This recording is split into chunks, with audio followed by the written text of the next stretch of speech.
திருமணம் என்பது எல்லா நபிமார்களுடைய வழிமுறையாக இருக்கிறது என்று நபிகள் பெருமானார் ஸல்லல்லாஹு அலைஹி வஸல்லம் அவர்கள் சொல்லுவார்கள்.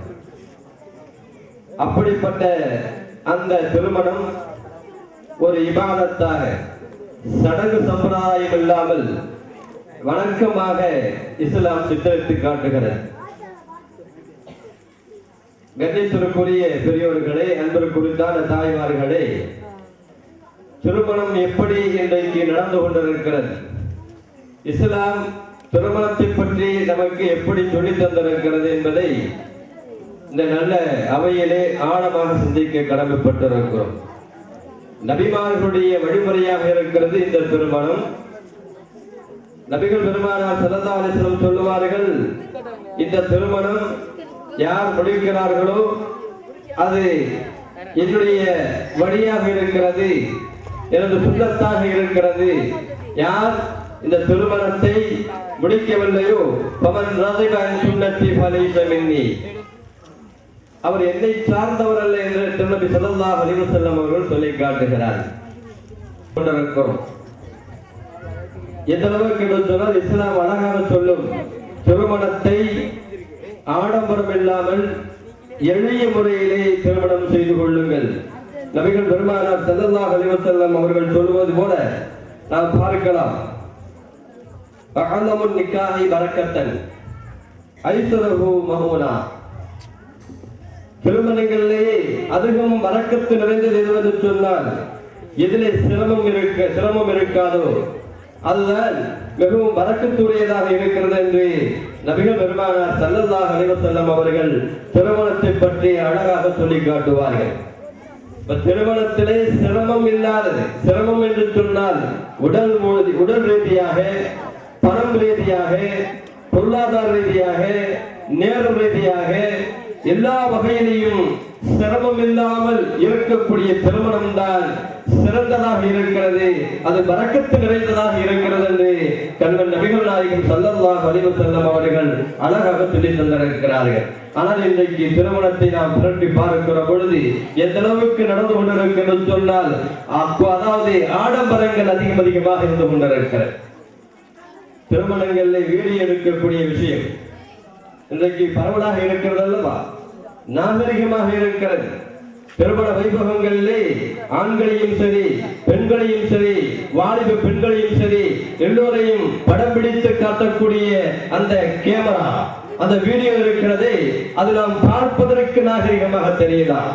ஆனால் அது எந்த அளவுக்கு சீரழிவை உண்டாக்குகிறது என்று சொன்னால், நடந்த சம்பவம். கண்ணியத்திற்குரிய தாய்மார்களை நாம் ஆழமாக சிந்திக்க கடமைப்பட்டிருக்கிறோம். சில வருடங்களுக்கு முன்பாக நடந்த சம்பவம். ஒரு திருமண வைபவத்திலே வீடியோ பிடிக்கப்படுகிறது. வீடியோ பிடித்து அவர் வெளிநாட்டிலே இருக்கிறார். மாப்பிள்ளை கொஞ்ச காலமாக தன்னுடைய ஊரிலே திருமணம் முடித்து விட்டு சந்தோஷமாக இருந்துவிட்டு வெளிநாட்டுக்கு சென்று விட்டார். இந்த வீடியோவுடைய கேசட் சீடி என்ன செய்கிறது, அங்கு செல்கிறது, வெளிநாட்டுக்கு செல்கிறது. வெளிநாட்டில் செல்கிற பொழுது அங்கு கூட இருக்கக்கூடிய நண்பர்கள் எல்லாம் அந்த வீடியோடைய காட்சிகளை பார்த்து கொண்டே இருக்கிறார்கள். இது நடந்த சம்பவம், கட்டுக்கதை அல்ல. இந்த வீடியோடைய காட்சிகளை பார்த்துக் கொண்டு நண்பர்கள் எல்லாம் சந்தோஷமாக ஒருவருக்கு மத்தியிலே அந்த வீடியோடைய காட்சிகளை சொல்லிக் கொண்டே இருக்கிறார்கள்.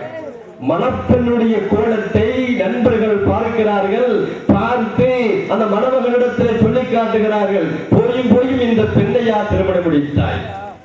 முகத்தை பார்ப்பதற்கு அதாவது விகாரமாக இருந்து கொண்டிருக்கிறது. முகத்திலே பருவுக்கள் நிறைந்ததாக இருக்கிறது. பார்ப்பதற்கு சங்கோஜமாக இருந்து கொண்டிருக்கிறது. இப்படிப்பட்ட பெண்ணை போய் நீ திருமணம் முடித்திருக்கிறாய் என்று நண்பர்களுடைய வட்டாரத்தில் பேசிக் கொண்டிருக்கிற பொழுது அந்த மணமகன் அதாவது உள்ளத்திலே புழுங்கி இவளை எப்படியாவது தீர்த்து விட வேண்டும், இவளை எப்படியாவது நாம் தலாக்கு சொல்லிவிட வேண்டும் என்பதாக அங்கிருந்து ஒரு தபால் எழுதுகிறார்.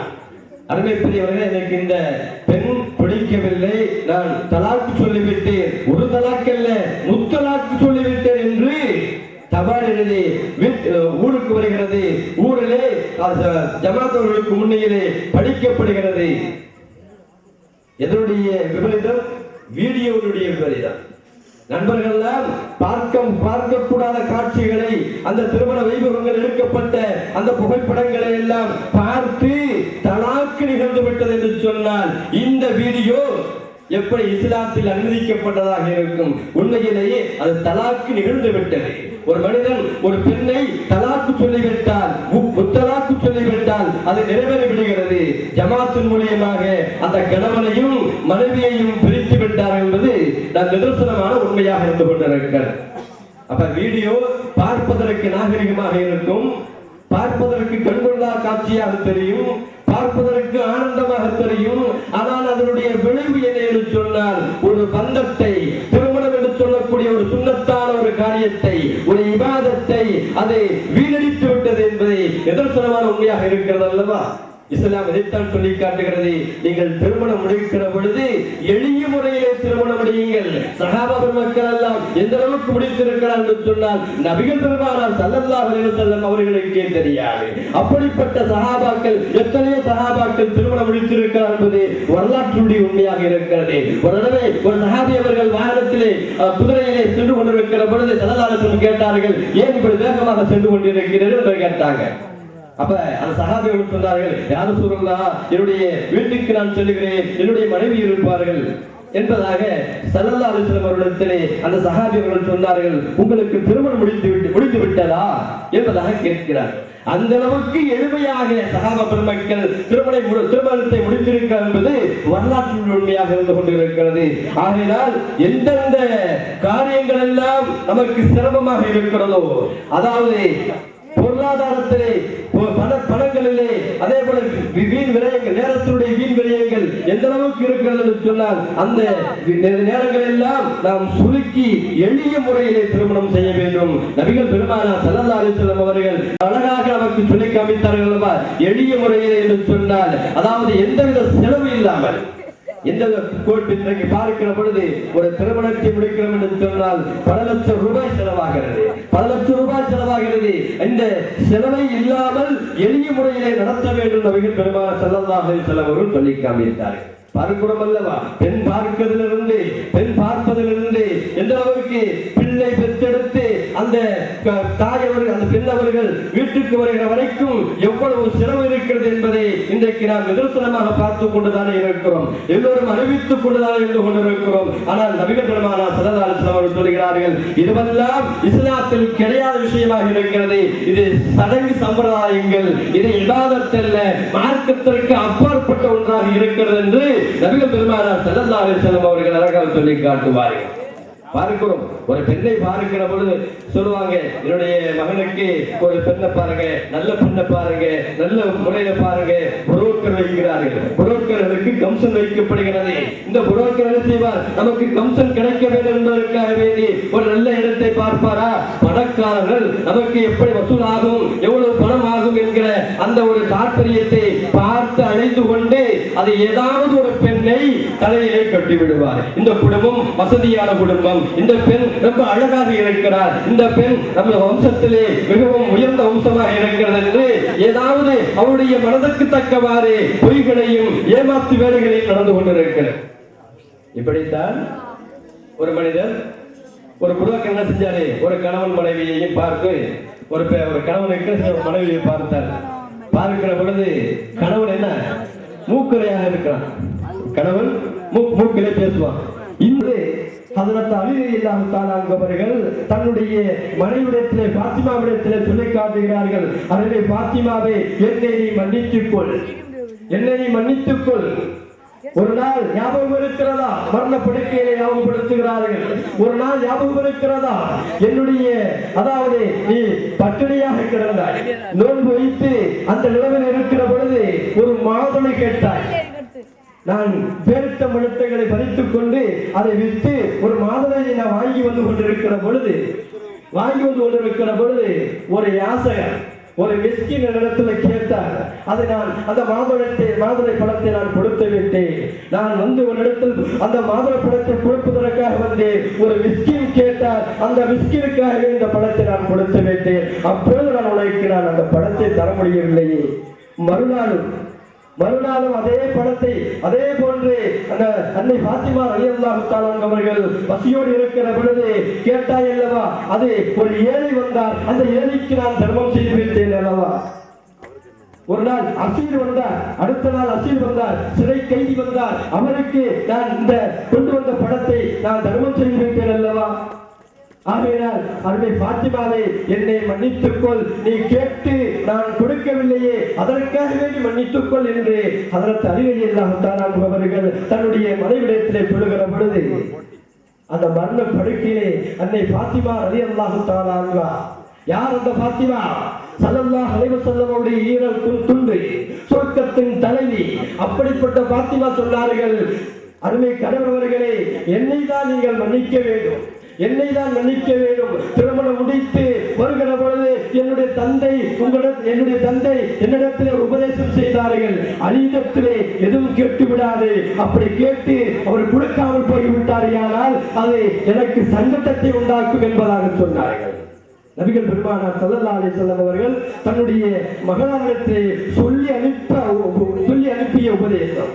ஆனால் இன்றைக்கு நம்முடைய திருமணங்களை பார்க்கிற பொழுது நல்லபடியாக இருந்துக்க, புருஷன் நல்லா சம்பாதிக்கிறேன், எந்த அளவுக்கு சுட்ட முடியுமோ, எந்த அளவுக்கு பாதுகாப்பாக வைத்துக் கொள்ள முடியுமோ, எந்த அளவுக்கு தடுத்த நிறுத்த முடியுமோ, அந்த அளவுக்கு என்ன செஞ்சுக்க, புருஷனை கைக்குள்ள போட்டு எல்லாத்தையும் வாங்கிக்கொள், காதலை பூட்டிக்கொள், கழுத்திலே மாட்டிக்கொள் என்று அந்த திருமணம் முடிக்கிற பொழுது அந்த பெற்றோர்கள் உபதேசம் செய்வார்கள். ஆனால் உயிருக்கு மேலாக மதிக்கக்கூடிய நபிகள் நாயகம் ஸல்லல்லாஹு அலைஹி வஸல்லம் அவர்கள் தன்னுடைய மகனாருக்கு உபதேசம் செய்கிறார்கள், அலியிடத்திலே எதுவும் கேட்டு விடாதே, அப்படி கேட்டு அவர் கொடுக்கவில்லையானால், அப்படி அவர் கேட்டு கொடுக்கவில்லையானால் சங்கடத்தில் உண்டாகிற பொழுது, அது என்னுடைய நிலையை பார்க்கிற பொழுது அது மிகவும் வருத்தத்தக்கமாக ஆகிவிடும். ஆகையால் கேட்டு விடாது என்று நபிகள் பெருமானார் ஸல்லல்லாஹு அலைஹி வஸல்லம் அவர்கள் உபதேசம் செய்கிற பொழுது, அருமை பெரியவர்களே, அதை நினைத்து அன்னை பாத்திமா ரலியல்லாஹு தஆலா அன்ஹா அவர்கள் தன்னுடைய கணவரிடத்தில் சொன்னார்கள், கணவரே, என்னை தான் மன்னித்துக் கொள்ள வேண்டும்.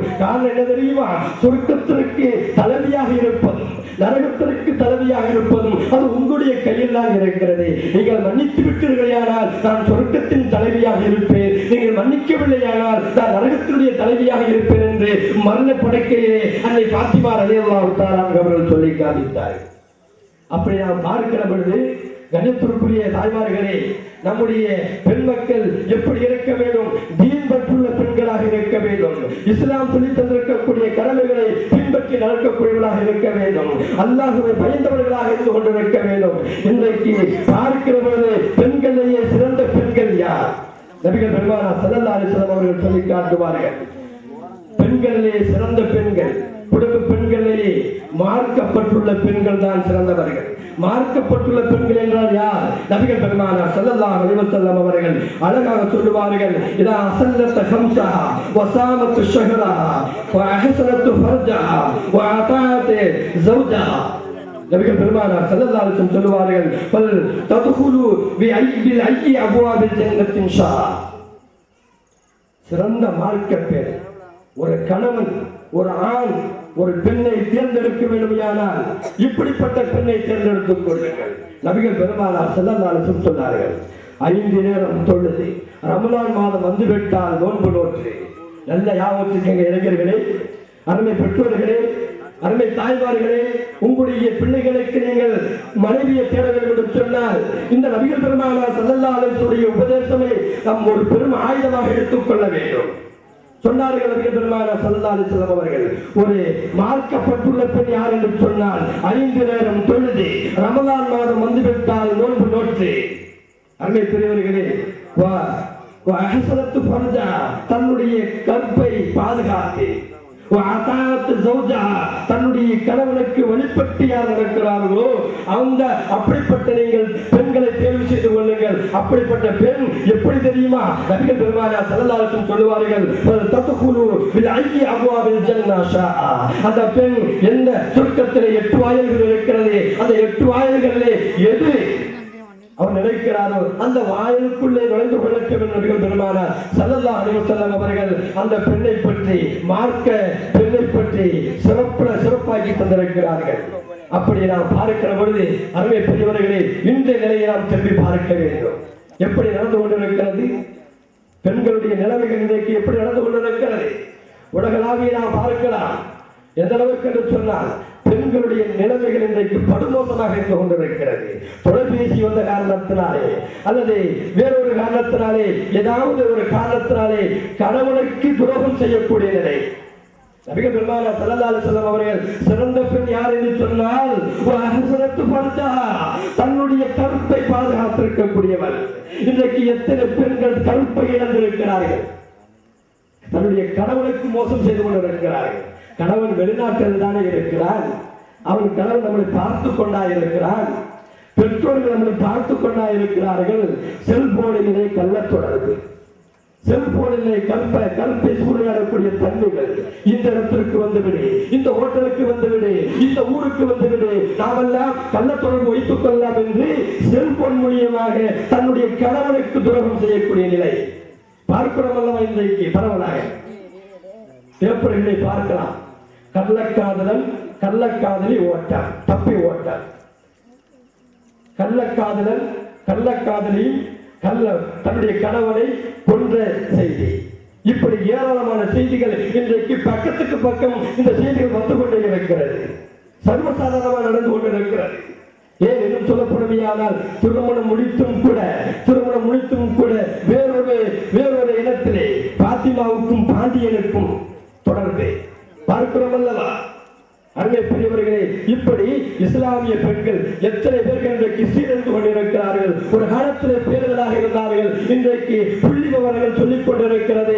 இஸ்லாமிய பெண்கள் வீட்டை விட்டு வெளியே சென்று விட்டார்கள். வெளியில செல்கிற பொழுது அனாச்சாரங்கள் தன்னுடைய கருத்தை விட்டு விட்டார்கள். அந்நியர்களுக்கு மாற்றார்களுக்கு தன்னுடைய கருத்தை கொடுத்து விட்டார்கள் என்பதாக இன்றைக்கு நாம் பார்க்க முடிகிறது. அருமை பெரியவர்களே, இவர்கள் தண்டிக்கப்படுவார்கள். எல்லாவிடத்திலே கணவனுக்கு மோசம் செய்திருக்கக்கூடிய பட்டியலில் அவர்கள் இடம்பெறுவார்கள். ஆனால் நபிகள் பெருமானார் ஸல்லல்லாஹு அலைஹி வஸல்லம் அவர்கள் சொல்லித் தந்திருக்கிறார்கள், தன்னுடைய கருத்தை பாதுகாத்து கணவனுக்கு கட்டுப்பட்டு கணவனுக்கு வழிபட்டு. கணவனுக்கு எப்படி வழிபடுவது? இங்க பாருங்க அண்ணா, இங்க பாருங்க. சரி,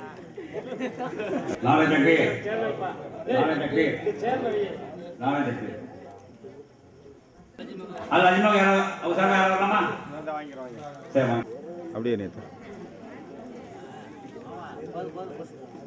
சரி, அப்படியே இங்கே பாருங்க. ரைட்டு.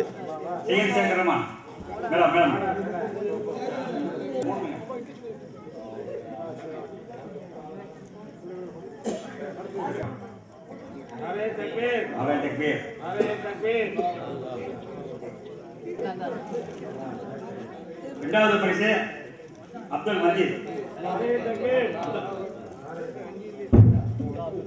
இரண்டாவது பரிசு அப்துல் ரஹீம். அவங்களா ஆசாத் மேடிக்கல் இருக்கிறோம். ஆசாத் அவர்களுக்கு சர்தார் மஹீன் பொன்னாடை பற்றி கொடுப்பார்.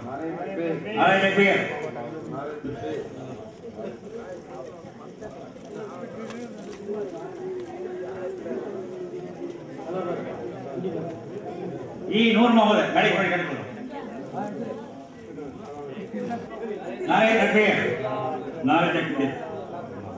கேள்வி போட்டியில முதல் பரிசு சீனி நூறுதீன். சீனி நூறுதீன்.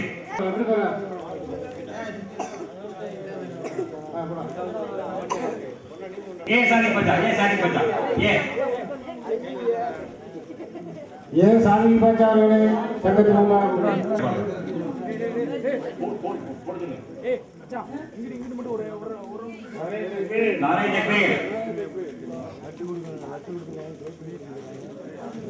Mohammed தாரிகளே Saddam Hussein. அடுத்து சூரா மரணம்.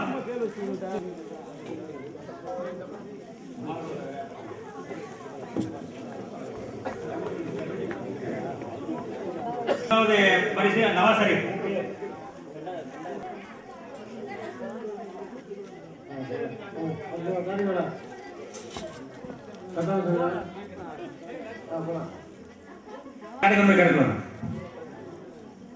ஹாமது பசீரே அப்படி மேடை கொண்டு கேட்கலாம்.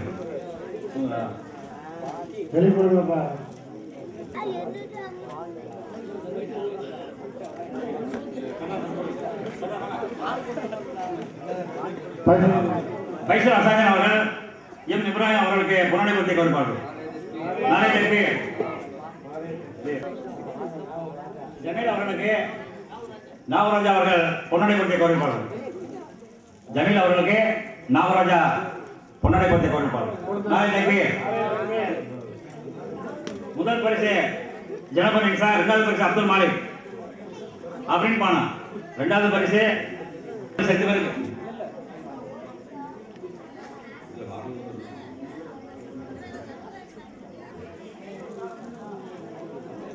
அடுத்த 3 பேருங்க. முகமது தௌஃபிக், ரோஷன் ஜமீரா, சபானா பர்வீன்.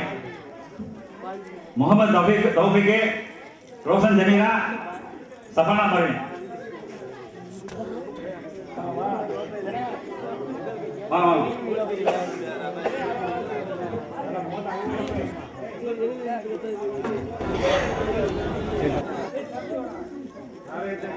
நாளை தக்பீர்.